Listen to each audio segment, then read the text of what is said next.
Welcome to the Author Roundup. This special segment of the Book Connection show features up-and-coming indie authors who sit down with us and talk about their recently released books.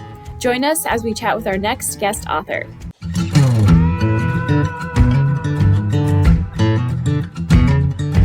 Hello, everyone, and welcome to Author Roundup. I am Emma, and I will be your host for today's episode.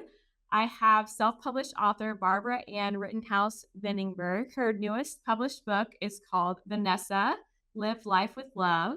This is a story based on a real dog who actually did go through cancer and treatment, and Barb has worked as a nurse in pediatric oncology. She thinks the story would be special for children who like animals and who are undergoing medical procedures.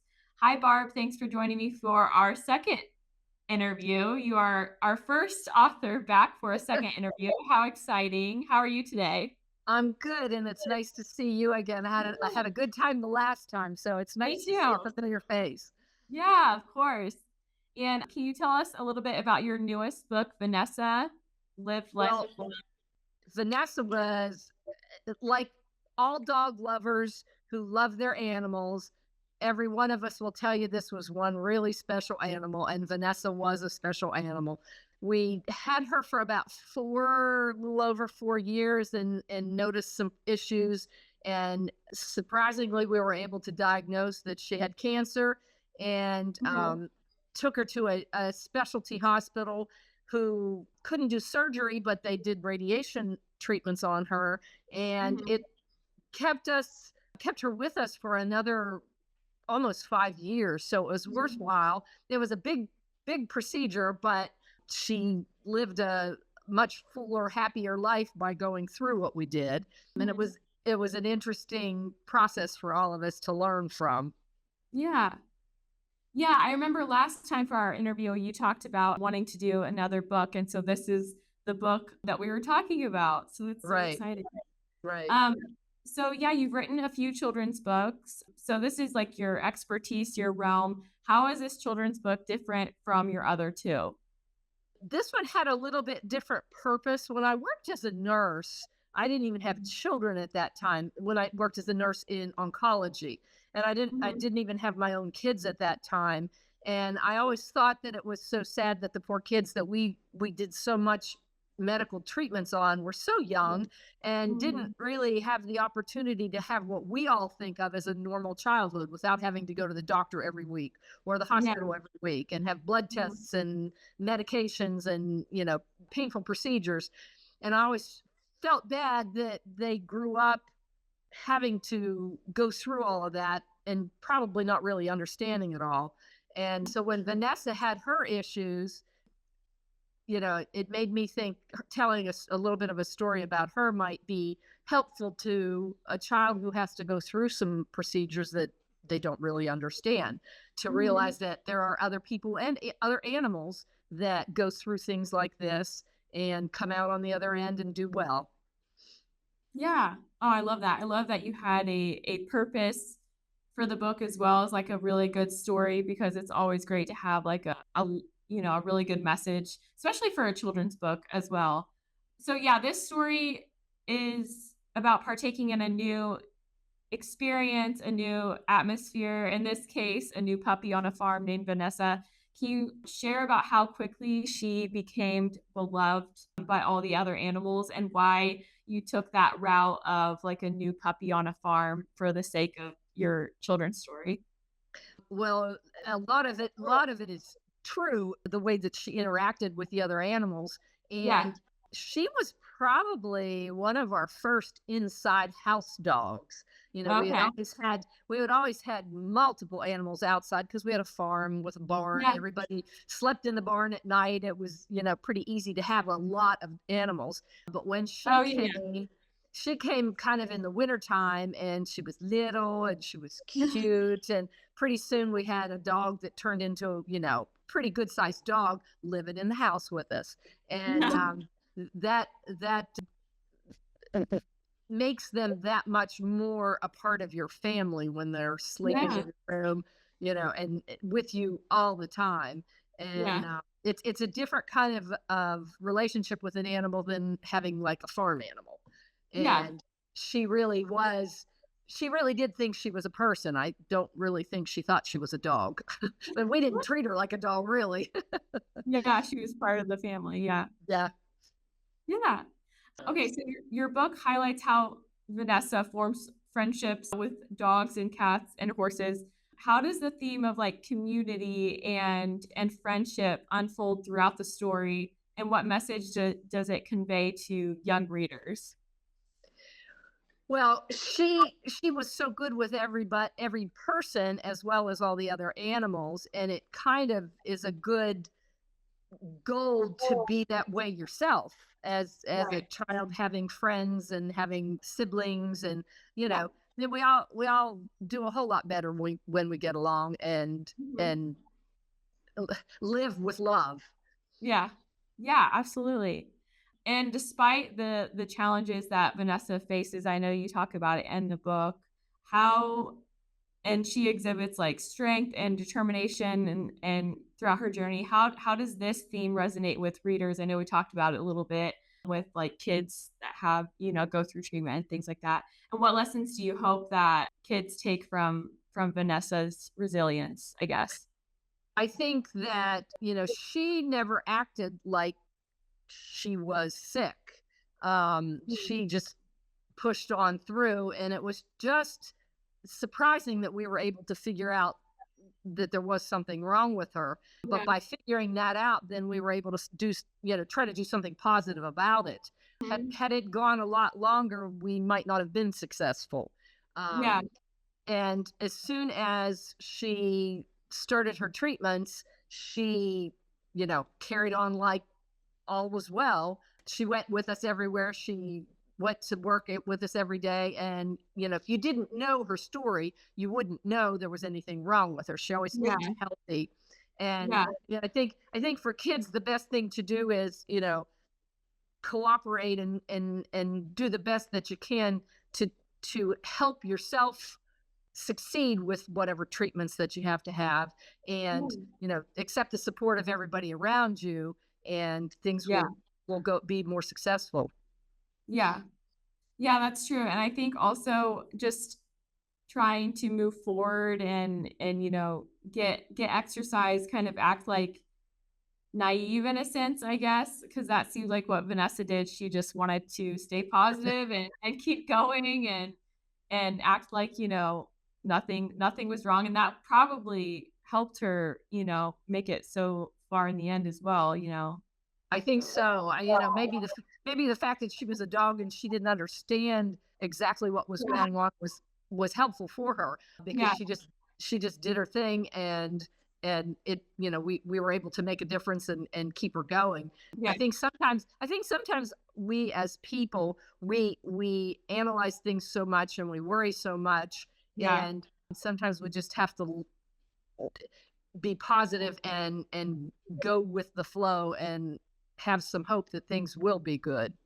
Yeah, yeah, of course, and I feel like animals probably have I know they have anxiety, but they probably Yeah. don't have as much anxiety as humans do, so that Yeah, probably they may not understand why they have the anxiety. I Yeah, think sometimes, we overanalyze things, and it's hard not to. When you yeah, have a bad diagnosis like that, it's mhm, hard not to. But, trying to remain positive and keep doing the things that are important to you can help you get through it. yeah, yeah, absolutely. So something about stories about animals often have, like, a really special emotional resonance with children. How do you believe that Vanessa's story will resonate with young readers on an emotional level? Well, I know for me, telling the story brought it all back to me, and Yeah, it was really emotional for me to read, because I mhm, remembered, how all this played out. yeah, I think for kids, you know, if they have pets of their own and realize, they can have health problems just as as well, well. it Yeah. it might make them appreciate the healthy, energetic puppy or cat or whatever animal they have. Just appreciate the love that much more. Yeah, that's so true. Have you received any I know this is newly published, but have you received any reviews or anything from little readers so far? Not so much from little readers, but my daughter gave a copy of all three of my books to a friend of hers who just recently had a newborn that was born prematurely and is still Oh, in the NICU. And she sent me a picture of her holding the book, and she was holding the Vanessa book and reading to this little tiny baby who probably doesn't even understand it yet, but it meant a lot yeah. to me that she was reading Oh, my book to her new that's little so daughter. special. Oh Yeah, my it gosh. was really sweet. I love this. I love this, like just talking about this with you. I love this book specifically just because of the message and everything that we've talked about. Oh my gosh, that's really sweet. So let's talk about illustrations. I know that you have your own illustrator, right? Yeah, through Archway, they I'm not sure if it was the same person for the Oh, first book, okay. but I'm not sure about that. But we worked back and forth. We had a lot of this one was a little bit not hard, but there were the part where Vanessa's face turns white from the radiation therapy. It took a lot of back and forth to make sure she didn't have the white spots ahead of the treatment, and she did have the white spots Right. after the treatment. You know, there Okay. was a lot of coordinating there to get the Yeah. pictures right. Yeah. But also as far as the covers go, they all like are very like cohesive, right? So that I think that's what I'm thinking about. That was from someone Yeah, that you know, right? Did the right. cover. Yeah, So they're all very similar. I found an artist. I'm currently in North Carolina, and I found an artist Right. here in North Carolina who does is she creates these pieces of glass like stained glass, but it's not done the same way as the framed stained glass that you're used Yeah. to. And when I first found her for the Coco the Pony book, I asked her if she would be willing to allow me to use it for the cover, and she was really happy to do so. Yeah. And so I then, for the next two books, asked her to create a cover for me for each of them because I, rather than having just a cartoon character on the front of the cover, I feel like these are pieces of art that would Mhm. be pretty to have sitting on your coffee table or your bookshelf, you know, because I have the actual pieces of art that she created for me here in my windows That's so cool. as decoration. And I just thought that it makes a dressier cover for the book and makes them really like a piece of artwork. Right. Yeah. That is so cool that you found her and that she Yeah. did the covers. And That's really her cool. name is Kim Hobson Richardson, and we've kept in touch. And you know, she offered some of my books at one of her shows. They have an Oh, that's art cool. festival here at in Nags Head last fall. I wasn't able to attend, but she had a couple of books with her in case anybody was interested. So they got to Yeah. see her work on a book and see my books as well. That's so cool. So so how do the illustrations in this book in particular enhance the storytelling experience, would you say? So I how is illustrations different than your other books? These told the story somewhat of what Vanessa went through going to the hospital and having Mhm. IVs. And actually, there's a picture in one of the pages of an actual X-ray of what her tumor looked like. Oh my I'm not. gosh. Nobody would know that besides my family and Yeah, besides telling you. We tried right. to be fairly true about what it was, and Yeah. the publisher was really good about allowing me to splice in an actual photograph here and there to illustrate, Mhm. you know, what she looked like afterwards when the Yeah. radiation changed the color on her face. It was an Mhm. interesting way to tell the story. I think the photographs or the illustrations and the photographs were really helpful for that. Yeah. Wow, that's so cool that you were able to add that in as well. Cause yeah, I mean, it was nice that you were able to make it, like realistic as well as like a story for kids too. Right. Right. Yeah. So writing for children requires a special approach with which you are really, really amazing at. What strategies did you employ to ensure that this story engages and resonates with the target audience? Maybe for this round specifically, or did it stay the same, or was this different for this book specifically? It was about the same with the same rhyming Oh, scheme, but it was a totally different set of words than say Coco the Pony, yeah, which was all just, kind of fun stuff. This was a little yeah. bit more, adding in the word cancer and things like that. I feel like if the kids would read all of the books, it exposes them to a different type of vocabulary over time, Yeah. to try to, you know, help them learn a Yeah. little bit more. Yeah. Yeah, were there any so I know that you talked about so this was your dog and she was very special to you guys and your family. What what made you want to write it specifically? Did you when you started out as an author, did you know eventually you would write about Vanessa or did this pop up um like halfway through or how did you know that you wanted to actually write a book about Vanessa? I did not know initially. We talked before. I told you that the Coco book came so many years ago, and it was kind of just Yeah. a it was just something fun to do, and I didn't ever really think Yeah. about publishing. And so Mhm. whenever I decided to publish, then we realized I had so many animals with so many stories that we could kind of keep going as long as I feel Yeah. like doing it. Yeah. And but I thought Vanessa's story was different because of what she went through, and she might Yeah. appeal to a little bit different type of audience, Exactly. Mhm. than you know Coco or Zane, either one. Yeah. Yeah. And how long did it take you to write Vanessa, and when did you start writing it? I started not too long after we got into the process of publishing the Coco book. I Yeah. started Zane and Vanessa pretty much about the same time, and so I would, you know, get something in my head and get like a little rhyming scheme in and write notes down, and sometimes something would happen easier with one than the other, and it kind of gave me Yeah. a way to jump back and forth. Like if Okay. I got stuck someplace with Zane's book, that I might think of something that just even two words that rhymed that would make sense, then I could turn them into a thought. And so I Okay. went back and forth with Zane and Vanessa. It probably didn't take more than 6, 8 months, maybe. Okay. It took a little longer to do the finished product because I got Zane's book finished first, so then we kind of focused on that, getting that Yeah. towards the publishing stage. Yeah. And Vanessa, I finished close in time, but we didn't push as fast because we got into all the publishing steps with Zane first. Okay. Okay, got you. Okay, so that's really cool that, like, you kinda did both at the same time, so if you Yeah, had writer's block for one, that you could go to the right. next one, so you're still, like, in a creative, like, process and you're still, like, writing, but for that's cool. Different. And sometimes you'll hear something on TV, or you'll hear somebody say something and you'll think, well, that's a good word.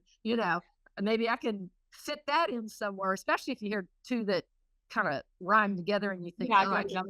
I could turn that into something. So Nice. it was fun.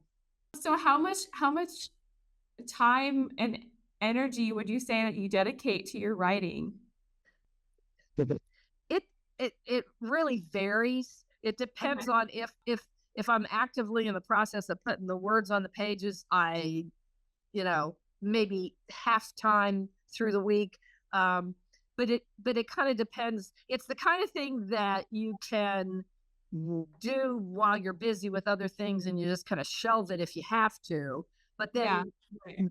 that sometimes that doesn't work as well, and I'll be thinking of things at midnight, if Yeah. words come to mind. I think I told you before that sometimes I'll get up in the middle of the night and write something down so I don't forget for the next morning. um, Yeah. but it's not like I have to be on, oh my goodness, I have to work from 9 to 5 today. I Yeah. can take a walk and be thinking and running words through my head while I'm walking, that Mhm. the rhythm of walking helps the rhythm of the words sometimes. And Ooh, so okay. I can kind of fit it in when it works for me. Yeah. Okay, So that's cool. So can you share your writing experience for Vanessa in particular? Was there anything that stuck out with you for this book in particular? I know you mentioned earlier that it was a little emotional and a little harder just because it actually happened and you had, memories come back, but what else in your writing experience for this book in particular stuck out? Well, it was a really good way for me to remember her, which is one thing that's Mhm. nice about all of the, like with the Oh, Zane yeah. book and her, the being that they were real animals that we have. It's Zane's still with me. As a matter of fact, he's sleeping under the table next to me. But Mhm. with not having Vanessa now, this was a good way to bring her back to a Yeah. certain extent. And I think that's why it was so emotional for me, because I remember going to the clinic and doing the things that we had to do. There was a lot more to it that I didn't put in the book because I didn't want it to be scary. Yeah. But so it brought back a lot of the memories that I have of her. And I mean, we talk about her. She's my husband's screenshot on his phone. That's Mhm. how important she was and still is to us. So it was Yeah. this was important to keep her memory going. Oh, yeah. When did she pass away, and how old was she when she passed away? She was 9.5, and it was in March of 2019. Yeah, she got sick again, and we could see the place where the tumor had been was starting to swell. So I took her out Mhm. to Ohio State, is where they did all of the radiation treatments, and thinking that maybe they could, zap her again with radiation. And they said, no, I'll just take her home and love her. There was nothing Mhm. else that they could do for her at that point. Mhm. So Mhm. we brought her here to Nag's Head because the dogs love walking on the beach. Let her spend a week down here, and then we went home and had to do the final transition. Yeah. Oh, I bet that was so hard. There's That nothing was worse than saying goodbye to so an animal. Yeah, so we lost our cat like 2 years ago, but it still feels really, really fresh, and it was very unexpected, and he right. wasn't home with us when he passed away. He was at the vet, so that was really That's sad, really but yeah, it's hard. That's it really is. hard. It's terrible. When they're Well, so much a we part of your family, you know? right. Well, you spend so much time with them, and these animals that we have now were later in life animals after my kids were grown and gone. So they were like children to us and spent Yeah, all of their time with us. They went to work with us, they traveled with us, they slept in the same room with us. You really have them 24/7. So when you lose a pet like that, it's yeah, really hard. it's hard. Yeah, yeah, exactly. Was there a part of this book that you found, like, so you probably had, like, a sense of closure as well writing this book? Did you feel that? I think, yes, to a certain extent. I think Yeah, having something that represents her, you know, through the cover of the book that my friend created, yeah, and her pictures in there, and it told her story. It's kind of like it's there forever. yeah, yeah. That's one thing that's nice about being able to do these. I shared it with my vet, that who's a close friend of mine, who diagnosed her in the first place. And Oh, she thought that it was nice that we were able to memorialize the animals in such a way. mhm, absolutely, yeah, not very many people do that, so it's very special that you're a writer and that you wrote a book for your animals. That's very, very special. As a self-published author of a children's book, did you have you faced any challenges in your writing process? I know we probably talked about this in our last interview, but for people who haven't met you yet, what challenges, just like in general, have you faced in the publishing process? And what advice would you give to other aspiring authors that want to get in specifically like the children's literature genre? I think the hardest part for me, I think I told you this before, is the Yeah. marketing of Yeah. the books. It's not as easy to do. You have to put yourself out there, and I'm not great at doing that. And I was really pleased with our interview the last time, because Mhm. it was very comfortable. And Yeah. when I saw it online, I was like, wow, that wasn't as bad as I thought. No, I'm it was not, great. I, It was so yeah, good. I'm not a good person for putting myself out there, and you have to do that. Yeah, Um, you do. and social media, which is also one of my failures, is pretty important to do, and I don't do enough of that. So I think for a lot of people are really good at that. And so if you have those skills and you want to write, it's going to go Yeah. together well. Yeah. Yeah. And like the time too it takes to do social media Right. as well, on top Right. of like writing any other writing. It's like a job, you Yeah, know? it is. And I Yeah. like the writing part. I like the Yeah. creating part. I don't like the social media and marketing part. Yeah. So consequently, that to me is harder work than the Yeah, it writing is. the books. Yeah. Yeah, it's really hard. Yeah, because you've written the book and you still have to do work afterwards. Right. And yeah, especially like depending on where you want your book to go, where you want yourself as an author to go, you kind of have to Right. like sell yourself as well, right? So yeah. Exactly. Exactly. And that is not a strength of mine. Yeah. So, What what feedback have you received from this book specifically? Any feedback from friends and family? I know you said you gave it to your vet as well. What other And then we talked about the baby you gave that it that to. was that was pretty cool. Really Um, sweet. That's a good one. yeah, it was really sweet. I have a photograph where she's, holding the book and the baby's in the isolette, and I'm like, oh, that like That's so made it all worthwhile, Yeah. Hopefully that little girl will grow up and Vanessa's book will be something that will be special to her because she, is going to have a tough Yeah. couple months till she gets out of the Yeah. hospital. My sister said she cried when she read Vanessa's book. Yeah. So those are the kind of things that mean a lot. Yeah. Yeah. Especially Vanessa was such a big part of your guys' life Right. and stuff. So when you were writing your books, did you share drafts with anyone, your husband or your sister, or was it more like a surprise, or what was your process? What was your method as far as like that with your Well, writing? the first time through with the Coco book, I didn't tell anybody except my husband. Yeah, I And remember you saying that. and I didn't even tell them that I was publishing until it was out. And my That's kids were like, crazy. "Wow, when did you do this?" When They did were you do like, this? "How did I not know you were doing this?" But this time they knew. I probably didn't share till it was almost done with anybody besides my husband. I would say, "Hey, how's this sound so far?" Yeah.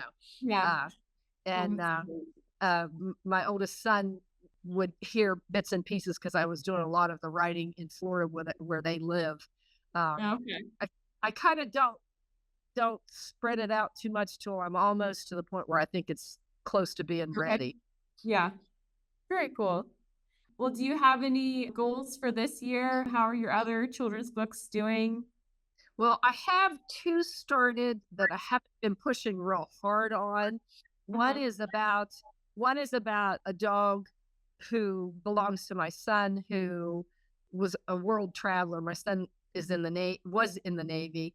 And so when he would be deployed, his dog would come to stay with us on the farm and join the farm crew. Yeah. And so he kind of flew across the country several times on planes and things like that. So we thought that would be an Oh, interesting that's a story. great one. That's a good Right. one. I Right. like I mean, he traveled more probably than a lot of people do. Yeah. And then I had another German Shepherd named Grady who looked like this big, serious, mean wolf dog, and he was a puppy dog. So he's going to be instead of the wolf in sheep's clothing, he's my sheep in wolf's clothing type of thing. Where you need to get to know the animal because he's not what he looks like. Oh, that's a good Yeah. message too. Oh, Right. man. Awesome. Oh. Well, I think that's all the time we have for today, but I do have one last question for you. What impact do you hope that Vanessa has on your young readers? And are there any other closing messages you want to say to our audience today? Well, I hope from my past experience working with sick kids, I hope that, if it just makes one little kid feel better, seeing that Vanessa got through it and did well, that would mean a lot to me because I think that was something that always stuck with me from my days nursing, Oh, yeah. how these little kids had to go through so much and didn't even know what it was like to be a normal, healthy kid who never had to go do that kind of thing. Yeah, yeah. So if if it could make a little kid in the hospital feel better, that would just be worth it all. Yeah. Yeah, because kids already, like we talked about, resonate with animals so much. Right. Like my daughter right now is obsessed with like farm animals, like just Oh, all cool. farm animals. But to have like a message where they can actually like resonate with this animal because they're going through something similar, like that's so special. And I'm so glad that you created a book like that. Well, thank you. Yeah, of course. Well, thank you so much, Barb, for joining me today. It was really great having you back. It was Um, good to see you again. I was really pleased to see that it was you. I know, me too. And if you wish to grab Vanessa Live Life with Love, head to archwaypublishing.com, or you can find her book on Amazon and Barnes and Nobles as well. And please, please check out her other books as well. She has 2 other children's books. And I thank you so much for listening and or watching, and I will see you soon.